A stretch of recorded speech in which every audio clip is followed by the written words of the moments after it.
Assalamualaikum warahmatullahi wabarakatuh. Halo Bapak Ibu Guru di seluruh Nusantara. Perkenalkan, nama saya Risa Frimonika dari SMP Negeri 4 Kelari, Kabupaten Karawang, Jawa Barat. Pada kesempatan kali ini, saya akan memberikan pengimbasan program pelatihan seri Semangat Guru Kemampuan Non-Teknis dalam Adaptasi Teknologi. Adapun tujuan dari kegiatan ini adalah untuk memberikan pembekalan kemampuan non-teknis atau soft skill bagi para guru dalam proses adaptasi teknologi pendidikan yang terus berjalan. Dengan kata lain, mengintegrasikan teknologi dan soft skill sehingga hasil kegiatan belajar mengajar lebih jitu dan berdampak besar. Nah, setelah Bapak Ibu mendaftar di portal Guru Belajar pada akun SIM PKB, Bapak Ibu akan mengikuti pelatihan yang terdiri dari 6 pelajaran. Di setiap pelajaran, peserta akan melakukan alur yang sama, yaitu sinkronus dan asinkronus. Pelajaran yang pertama yaitu resilience, tangguh dan teknologi. Yang kedua adalah critical thinking, berpikir kritis dan teknologi. Yang ketiga adalah creativity, konten dan teknik penceritaan. Yang keempat adalah communication, komunikasi yang efektif.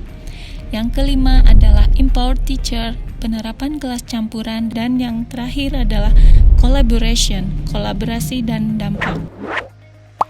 Siapakah yang bisa menjadi peserta pada kegiatan ini? Yaitu semua guru jenjang PAUD, TK, SD, SMP, SMA, dan SMK. Kedua, kepala sekolah. Ketiga adalah pengawas sekolah. Dan yang keempat adalah tenaga administrasi sekolah. Yang kesemuanya harus sudah memiliki akun SIM PKB. Pelajaran yang pertama yaitu resiliensi.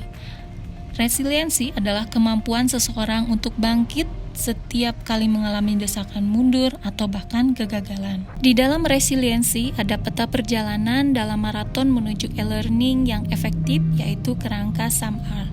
SAMR adalah suatu kerangka yang mengilustrasikan tingkat kematangan seseorang memanfaatkan teknologi dalam pembelajaran. Tingkat kematangan ini dari mulai pemula sampai ke mahir, terdiri dari 4 tingkatan, yaitu substitution, augmentation, modification, redefinition. Semakin matang kita dalam memanfaatkan teknologi dalam pembelajaran, semakin besar peningkatan proses dan hasil yang terjadi dalam pembelajaran. Pelajaran yang kedua yaitu berpikir kritis. Berpikir kritis adalah proses berpikir, observasi, refleksi, menalar, yang disiplin, mahir, dan aktif dalam membuat konsep dari, menerapkan, menganalisis, mensintesis, atau mengevaluasi informasi. Setiap orang mampu berpikir kritis, namun demikian, untuk menjadi keterampilan, berpikir kritis harus dipraktikkan setiap saat, semakin dilatih, semakin akurat, dan akhirnya semakin menjadi insting. Pelajaran yang ketiga yaitu konten dan teknik penceritaan. Apa itu konten?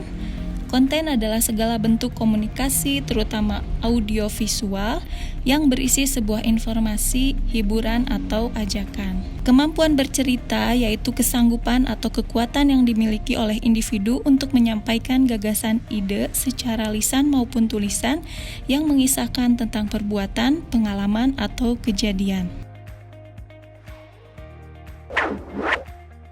Yang keempat adalah komunikasi efektif. Komunikasi efektif adalah proses pertukaran ide, pemikiran, pengetahuan, dan informasi yang disajikan dengan cara yang paling dipahami oleh penerima sehingga tujuan atau niat dapat dipenuhi dengan sebaik mungkin. Pada dasarnya, komunikasi secara langsung maupun virtual mempunyai beberapa kegiatan sebagai berikut. Yang pertama adalah membina hubungan baik, yang kedua adalah membagikan informasi, yang ketiga saling mendengar, dan yang keempat saling mengerti. Dalam komunikasi juga ada hal yang harus dipertimbangkan, yaitu keadaan, perasaan atau emosi, kebutuhan, dan permintaan berdasarkan perasaan dan kebutuhan. Pelajaran yang kelima yaitu penerapan kelas campuran. Bapak Bukik Setiawan mendefinisikan kelas campuran sebagai blended learning yang memiliki 4 ciri. Yang pertama adalah adanya pembelajaran asinkron yang memungkinkan murid merdeka mengatur waktu, tempat, alur, dan tempo belajarnya. Yang kedua, adanya pembelajaran sinkron dengan pendampingan guru pada suatu waktu dengan moda belajar tertentu. Yang ketiga yaitu menghubungkan beragam modalitas mata pelajaran menjadi satu pengalaman belajar terintegrasi. Dan yang keempat adalah membantu murid menjadi pelajar merdeka belajar. Komitmen pada tujuan, mandiri pada cara dan reflektif dalam mencapai sasaran belajar yang disepakatinya. Dan yang terakhir yaitu kolaborasi dan dampak. Karena luasnya dimensi kolaborasi, maka pembelajaran kolaborasi perlu dilaksanakan secara cermat, tepat guna, dan memberikan nilai tambah yang optimal sesuai dengan kebutuhan. Perlunya pembelajaran kolaborasi antara lain yaitu yang pertama adalah kolaborasi saat ini merupakan suatu keniscayaan, sehingga siswa harus dibekali kemampuan kolaborasi sejak dini. Yang kedua yaitu untuk menumbuhkan potensi dan kebiasaan siswa sejak dini dalam pengembangan kompetensi abad 21. Ketiga, dilakukan di dalam kelompok kecil, satu kelas ataupun lintas sekolah, dan bahkan lintas wilayah. Demikian tadi video pengimasan dari saya, menyenangkan sekali bisa belajar dari para ahli di bidangnya, mendapatkan cerita inspiratif dari tokoh masyarakat dan komunitas pendidikan, mendapatkan tips teknologi praktis yang berguna untuk kegiatan belajar mengajar.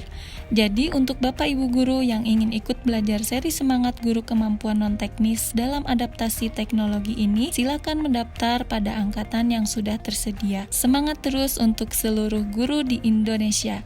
Demikian video pengimasan dari saya. Mohon maaf atas segala kekurangan. Akhir kata, wassalamualaikum warahmatullahi wabarakatuh.